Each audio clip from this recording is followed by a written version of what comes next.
A disaster of a start for the Marlins. 0-4. They were swept at home by the Pirates. 0-4 start for the Marlins.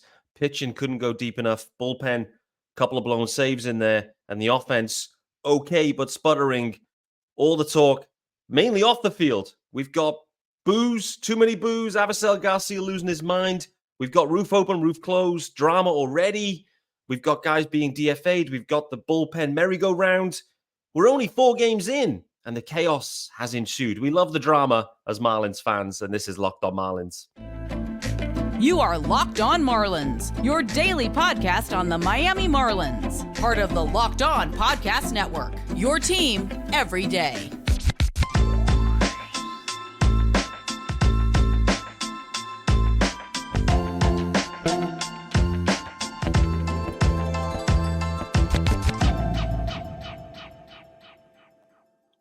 Greetings from England and welcome to Locked On Marlins, your daily Marlins pod. I'm your host, Peter Pratt. Hit me up, of course, at Miami Marlins_UK. If you're listening to the pod, firstly, hit subscribe and leave a review. Secondly, hello. Welcome to April. It's April baseball now, guys. And happy Easter to everyone. And I hope everyone's enjoying Easter Monday, bank holiday here in the UK. So no work, all effectively just hangover remedy for me today. Boy, oh boy, there was a lot of wine consumed over the last couple of days, no doubt. Guys, don't forget there is a YouTube channel as well. Make sure you hit subscribe over on the YouTube channel. That is also called Locked On Marlins. Join me in the comments as well. Join everyone in the comments. And listen, the comments are going to be wild, no doubt about it. This episode probably could be a 4-hour extravaganza, to be honest. I'm going to rein it in to 30 minutes, though, because I'm not feeling amazing. But this one absolutely could go on 4 hours. And frankly, some of the topics from the weekend and this opening series, I will probably dig into in more depth in the next couple of days. We'll see how this Angels series goes. But yeah, there's tons to get into here. A opening weekend where basically everything went wrong, maybe that could have gone wrong, including some off-the-field storylines that have reared their head, so to speak. So, you know, where there's Marlins, there's drama, and 2024 is no different, no doubt about it. This episode is sponsored by FanDuel. You can make every moment more. New customers join today and you get $200 in bonus bets if your first bet of $5 or more wins. Just visit FanDuel.com/lockedon to get started. Oh boy, and where do we start? 0-4 for the Marlins, swept by the Pirates. Firstly, I want to call out the Pirates. I think I shared this in advance. My sense is the Pirates are maybe better than what you have in your head. I think their record last year, I think they're better than last year's squad. Reminder, they started super hot. But I think the Pirates are a decent club. I think they're going to be hovering around 500 too, maybe slightly below 500, but they're going to be close. Like, the Pirates are not the whipping boys. Nevertheless, the Marlins getting beaten in a 4-game series and swept to open the series is suboptimal. Suboptimal, no doubt about it. Let's just kind of go, into this opening weekend and into this season. For me, when we look at the way things have played out this offseason, they make the postseason. The vibes were high. Everything's great. The core remains. Sandy's missing, but the core remains. So we have that. Kim Ang decides she doesn't want to be part of the next phase. She opts out. The Marlins get Peter Bendix in. And with that, you immediately start hearing the narrative around one eye on the future, one eye on the present, one eye on the future, something along those lines, which is a way of saying that, and also we need to restock the farm, which is saying that we're kind of rebuilding. We need to rebuild. It isn't sustainable. So we're effectively in a rebuild. Or put it this way, what it means is we're not going to invest a ton in updating this roster. The roster is going to be what the roster will be, and we'll see how it goes. That's where we're at. So the Marlins headed into the year. That's what the expectations, I think, have aligned to that. No Sandy, clearly. But, we can see, moving Birdie, I think, was a really good indicator of that. You move Birdie, a proven major league guy that, can play all positions, everything the Marlins need. They move Birdie to go and get a couple of young guys that are miles away. It's the clearest indicator about where the Marlins front office's head is at this point in 2024. If they're in it, great. If they're not, they don't really care. Peter Bendix has no pressure on 2024. At this point, he's prioritizing restocking the farm. 2024 will be what it be, which is really disappointing as a fan. I'm here for the now. I want the team to be good now. So I understand the strategy. I don't have to accept the strategy. And as a fan, I absolutely don't want to accept the strategy because I want to enjoy this season. With that strategy, with one eye on the current and one eye on the future, if the Marlins don't start fast, then it's going to be very interesting to see the way this year goes out and goes along and how quickly. So for me, this is the really interesting backdrop here for the Fish is like the offseason was basically saying we are not investing in the big league product at this point. We signed Tim Anderson because we kind of had to. Apart from that, we've decided to do nothing. And we're just going to use the tools that we have. And that will be spun as, well, we'll move Birdie. We'll save the money from Birdie, which effectively was Tim Anderson's money. So we'll save that money and it'll give someone an opportunity, whatever that may be. That opportunity ends up being Jonah Bride, that to this point has no proven track record of anything at the big league level. And actually, the track record is way below average at that point. So yes, Peter Bendix is correct. It does give someone an opportunity. However, what they do with that opportunity remains to be seen. Nevertheless, I must say, if John Birdie was on this roster, gut feel. Birdie was on the. If Birdie played for the Marlins this series, it's 2-2. It's a split. Like they feel like marginal gains, and I get it. The feedback after it was, well, we've got enough utility guys, and John Birdie's not a difference maker. It's wrong. Completely wrong. And you've just seen it this weekend. John Birdie is a difference maker in a team of utility guys. John Birdie is a huge difference maker. He's gone to the Yankees and he's been a difference maker for them immediately. The game he ends up playing, I think he has an RBI and has a huge play at third base as well. It's exactly what the Marlins were needing. They were needing a stick to come up in a big spot with a big knock ground into a double play, just play solid, fundamental baseball. Ball in play, move the runner along. It's what Birdie does. Defensively, just rock solid, John Birdie. He's just rock solid. So for those that were saying to me after the episode the other day, it's not going to matter. We've seen it play out immediately. It does matter. Birdie I'm saying right now, if Birdie was playing in this series for the Marlins, it's a split series. The Marlins absolutely had their chances to split. They should have had a split series. And that's my main takeaway. They're 0-4 right now. They absolutely should have, by every, by your own eyes and while you're watching the games and situational scenarios with these games, but also the percentages, the in-game percentages all say the Marlins should have won at least 2 games. The opening game and the final game of the series. They should have won both of them, and they won neither of them. They're games that in 2023, they would have absolutely not lost. They would have won those games. So for me, and the reason, and it comes down to it, fundamental issues from a defensive standpoint, plus situational hitting. We're going to talk about the shadows and the excuses that are being called out, but John Birdie is on this roster. The Marlins, they win at least 2 games in this series, in my opinion. That's how big John Birdie is, which sounds crazy. And we take Birdie for granted. But it's only when Birdie's gone, you then suddenly realize what you're left working with.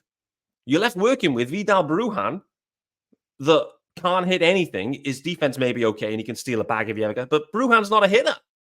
You don't trust Brujan to come up in the 10th or 11th and put the bat on the ball and get the ball in play and get the runner across. You don't. It's just not, you just don't trust him. Bethancourt, the same. Avisel Garcia, I mean, boy, we're going to talk about Avi shortly as well, but boy, oh boy, on the back of the offseason we've had to come in a home series, 4 games at home, and to be swept at home by the Pirates is the worst case situation for the Marlins. The offense, particularly the offense and the lineup against right-handed pitching, to me, looks fun. It looks a fun group. There's a ton of upside in there, and I like what that offense looks like. However, what we've already seen is, and this, the reality is for the Fish right now, when you look at the rotation, they are 4 guys down from their rotation. 4 guys that would have been in the and any club, it doesn't matter who you are, if you had your 1 to 4 starters missing for the opening series, you're going to struggle. Where you're going to struggle the most is you're going to struggle to go deep into games. And if you've got 4 guys on the bounce that can't go deep into games, then your bullpen's going to be gasolinated. And when the bullpen's gasolinated, guys get put into roles that they shouldn't be in. They blow games. Next thing is you've got the DFA carousel. That's what we're seeing. We're seeing it played out. These injuries, the Sandy included, there's four guys missing. This is the impact. This is the impact. They're not good enough and they can't go deep into games. I say it's not good enough. So that's probably a touch unfair. It's early in the year too. But the byproduct of all these injuries all at once for the Marlins plays through immediately, straight away. And you see it. Plus then, as I've already mentioned, you don't have the impact sticks off the bench or guys that you trust, guys that have been there, seen it, done it. Tons to get into. I want to talk about Avisail Garcia specifically because he was talking to Jordan McPherson from the Herald. Great article. The Marlins admin, a great tweet off the back of an Avisail Garcia home run. So we need to talk about Avi. We need to talk about the roof situation and Jazz post-game comments, which is interesting. We also need to talk about, well, the way this bullpen's been playing out the last couple of days and how this defense has played out. So stick with me, guys. Tons to get into. This episode is brought to you by our good friends over at FanDuel, of course. So we get the sexy graphics pumped up for FanDuel. And guys, sports calendar is loaded. And FanDuel's making it even more exciting to get in on the action. Because right now, new customers get $200 in bonus bets with any winning $5 bet. That's $200 you can use to bet the tourney, MLB, NBA, NHL, and so much more. All you have to do is visit FanDuel.com/lockedon and make your big first bet a big win, baby. FanDuel, America's #1 sportsbook. This episode is also brought to you by our friends over at LinkedIn. Yes, sir. And are you struggling to close deals? B2B selling is tougher than ever. And that's why I want to tell you about LinkedIn Sales Navigator. LinkedIn Sales Navigator is a sales intelligence platform that helps professionals effectively prospect and engage high-value customers, drive higher revenues, and increase sales performance. Sales Navigator helps you target the right buyers, surface key signals such as job changes or which accounts you should prioritize, and shows you hidden allies so you can find those buyers that are most likely to convert. Fueled by LinkedIn's 1 billion member platform, Sales Navigator gives you the most up-to-date first-party data, enabling you to unlock conversations with the people that matter. Right now, you can try LinkedIn Sales Navigator and get a 60-day free trial at linkedin.com/locked-on.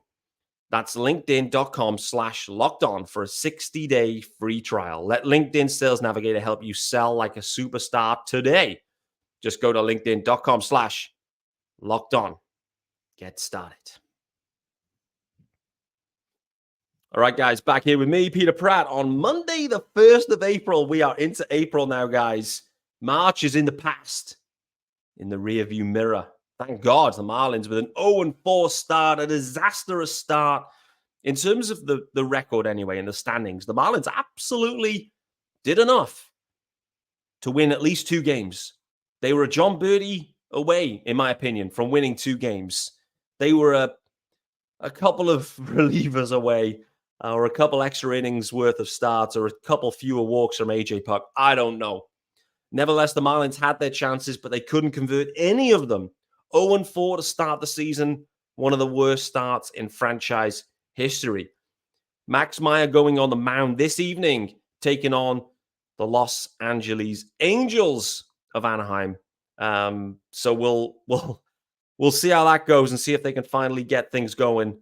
What's going on here? I've got Siri's talking to me on my MacBook and all sorts now. So with that being said, let's talk Avisail Garcia. One of the big storylines over the weekend. Avisail Garcia booed on opening day as he was announced. And Noah Berger particularly called this out and highlighting this at the time, that he didn't feel that it was, didn't feel that it was the right thing to be doing. spoke with Jordan McPherson in the Herald, basically calling out to say that he didn't feel like it was fair. He didn't feel like it was fair. He's up there doing his best, and he didn't feel that it was fair or right for the Marlins fans to be booing him at this stage, particularly 4 games in. At this point, it was 3 games in.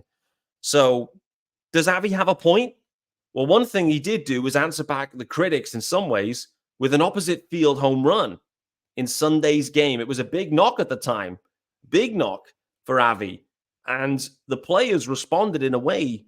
Brian De La Cruz in particular, I think, was pretty vocal. He, from where the camera pans and shows, Brian De La Cruz getting engaged with the fans, kind of saying, listen, quieten down, hush the boos. We're still with Avi, whatever it might be. I think this is a really interesting situation here for the Marlins generally and the fan base generally, considering we're 3-4 games in. The Marlins are 0-4, and seemingly you've now got the players battling the fans because the fans are booing a guy that's got $50 million guaranteed and hasn't performed anything for the organization.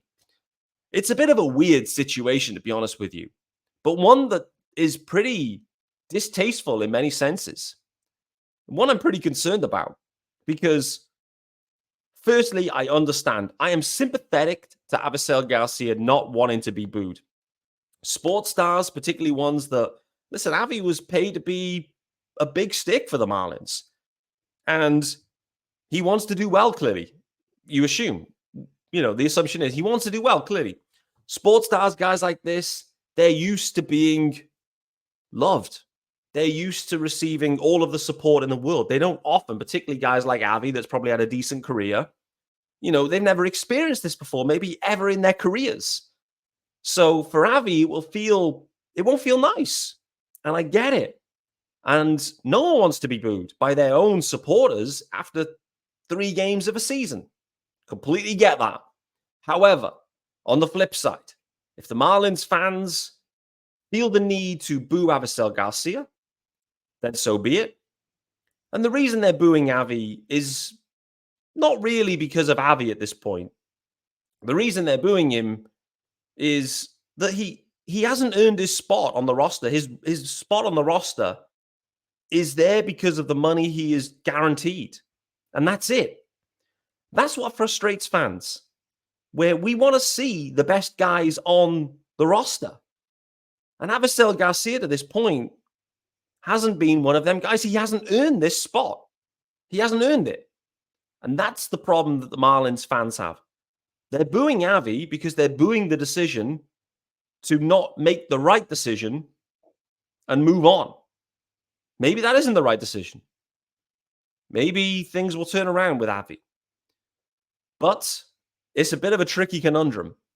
Then now you've got the Marlins admin tweeting out Booyah, which was, an awesome tweet, by the way. But so, okay, now you're kind of in a battle. You've now got the Marlins players and Marlins Twitter, the admin, basically battling with fans. The Marlins already have a fan problem.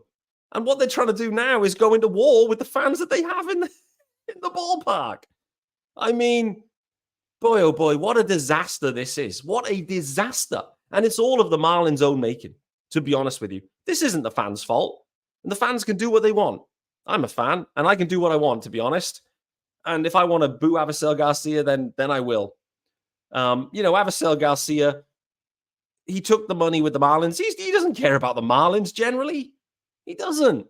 He took the money, and when his time with the Marlins is done, he'll move on. So the Marlins, listen, when Avi goes, the Marlins fans will still be there. That's the point.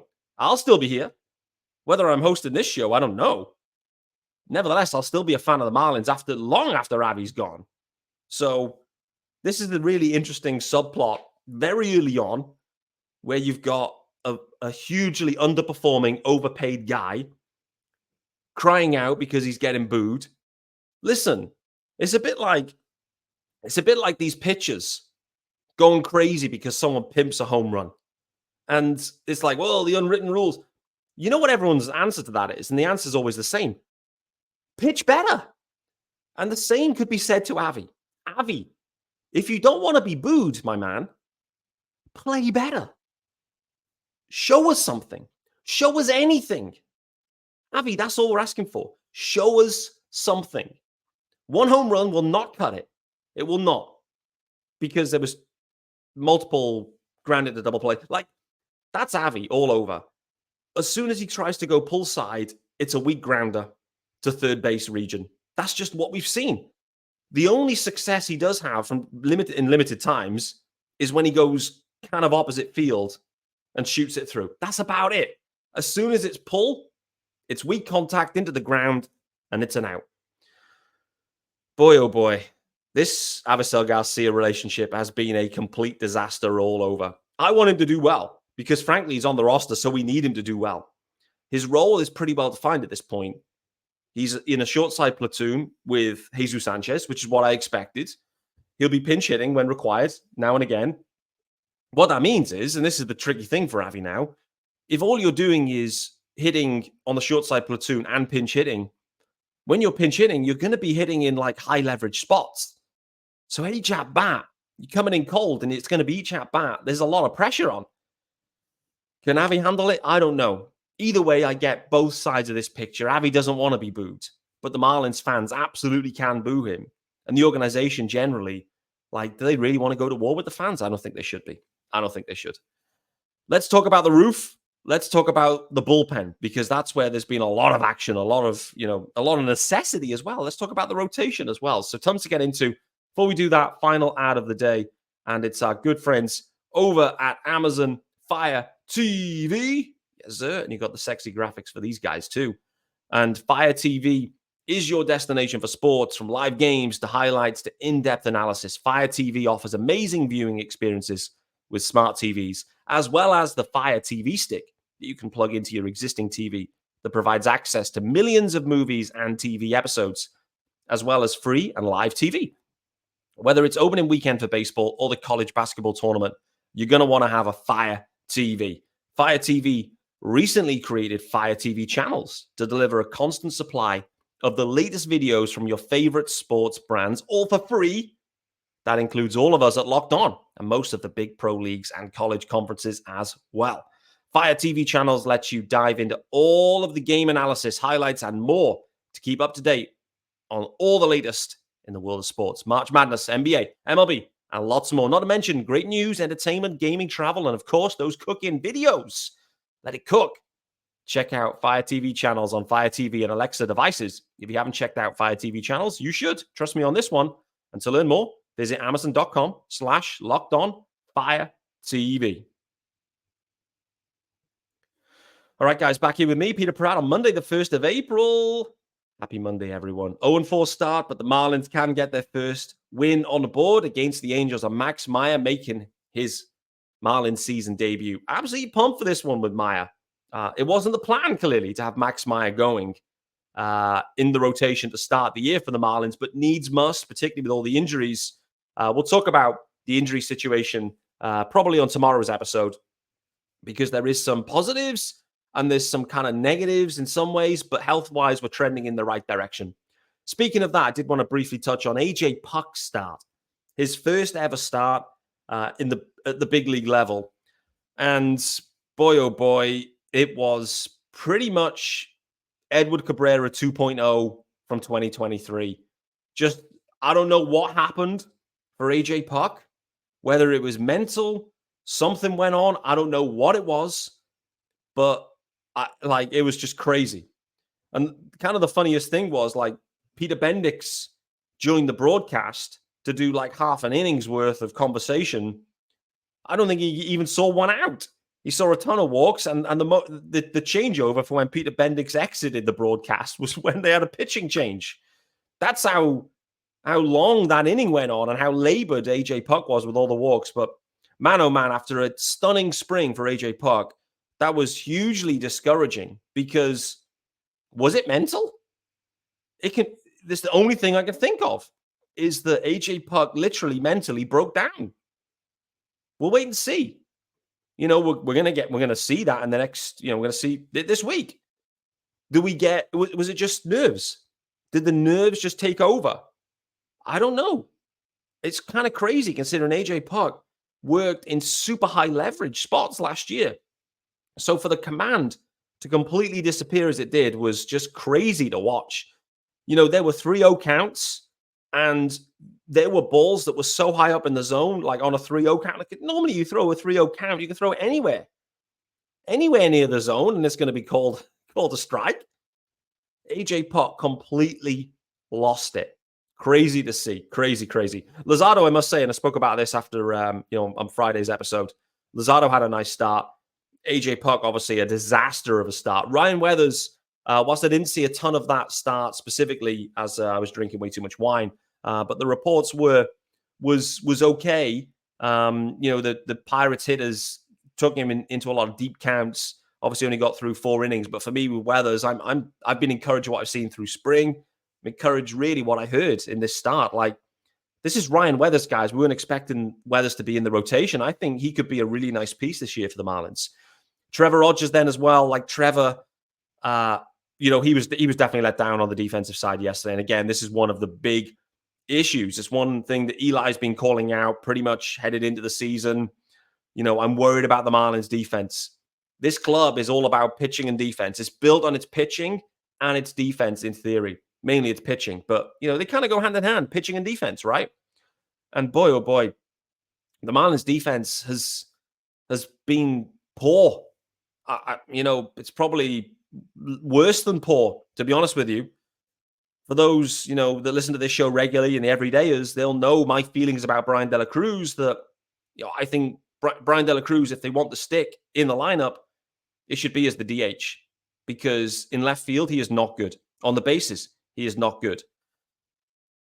This whole situation with Jake Berger and Bell, the way they've constructed this roster, so it's going to be, Berger at third and then over to first when they're facing lefties. Again, it's not optimal. Like, Berger's not really played at first base. So all you've got, and this is the problem, in the main, you've got a load of square pegs in a load of round holes.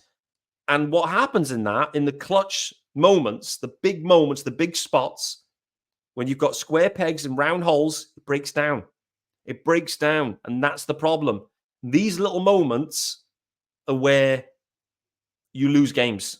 Small little moments in extra innings, all this stuff going on. I mean, like I said, how the Marlins lost that game on Sunday, I do not know, but the defense was a big part of that. Tim Anderson, to be honest with you, has looked like arm-wise has looked a bit shaky, to be honest with you. So, big question marks over Tim Anderson this year, both offensively and defensively. Those questions not yet answered. The stick hasn't done anything yet apart from that opening day RBI effectively.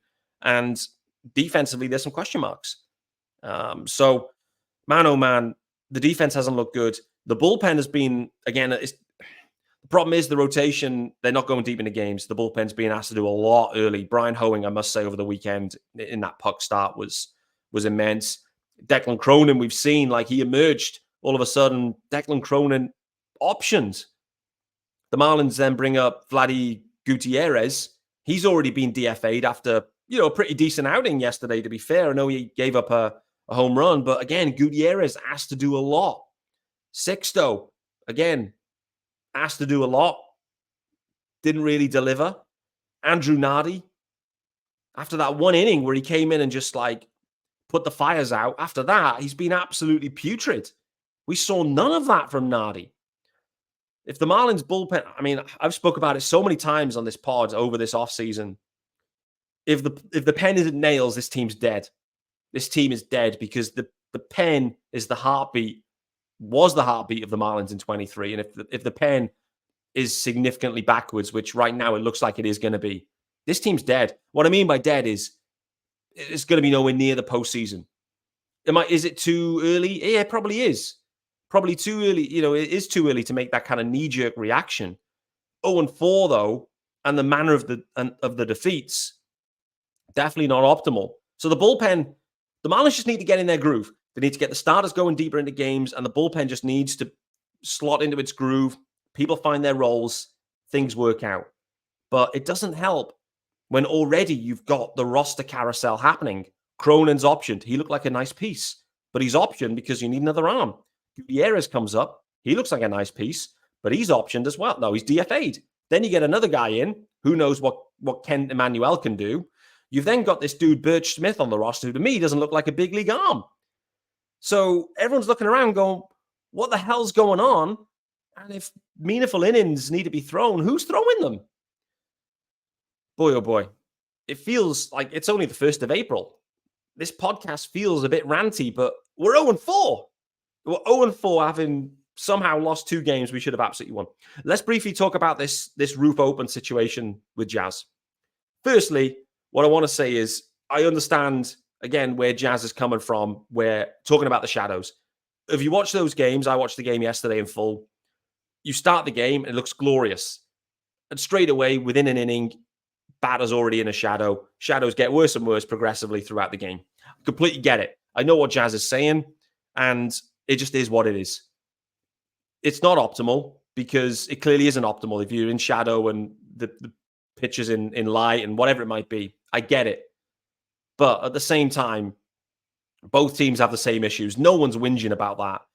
And it's one of the main selling points, seemingly, for the Marlins at this point in the year. They're trying to sell, hey, roof's open.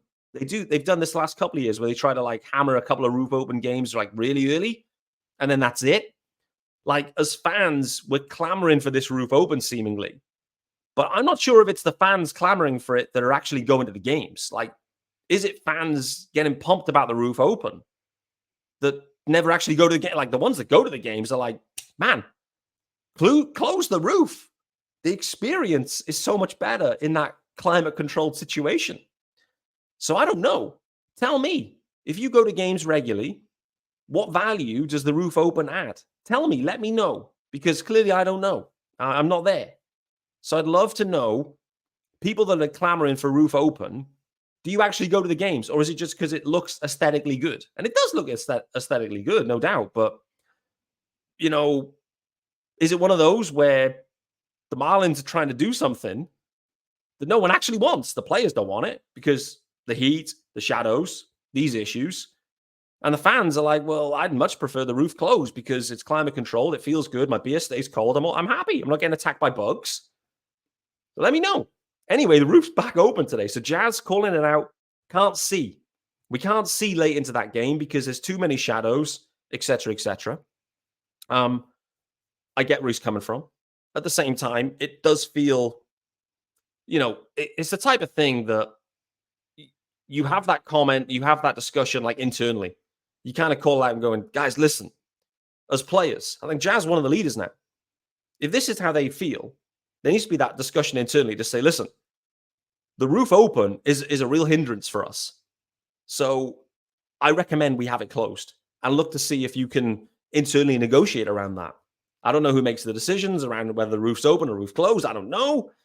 Nevertheless, oh man, it's another storyline very early on in the year that, is lingering around the organization.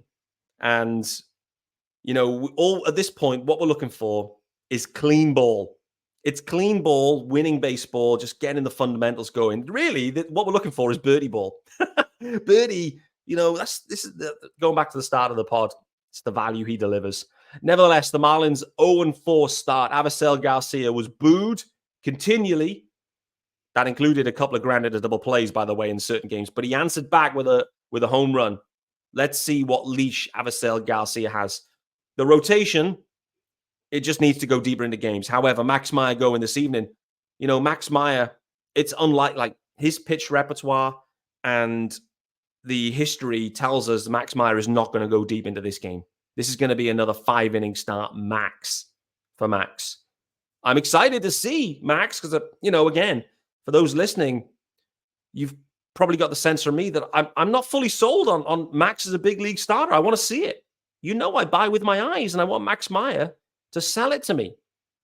It's probably a perfect matchup for him, to be honest with you, today. So hopefully he does. The bullpen already is being carouseled.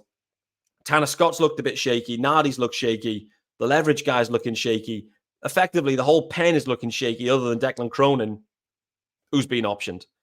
The defenses also look shaky. Basically, this has been a shaky start, but it's only 4 games in. No panic yet. A lot of drama. Nevertheless, guys, thanks for joining me on Locked On Marlins and making it first listen of the day. I'll be back tomorrow. There's tons to get into. I want to dig into some more of these topics, to be honest with you. Just haven't had time today. Equally, I'll look back on Max Meyer's start. And we'll be looking ahead as well to Jesus Luzardo's second start of his season. Look forward to seeing you then.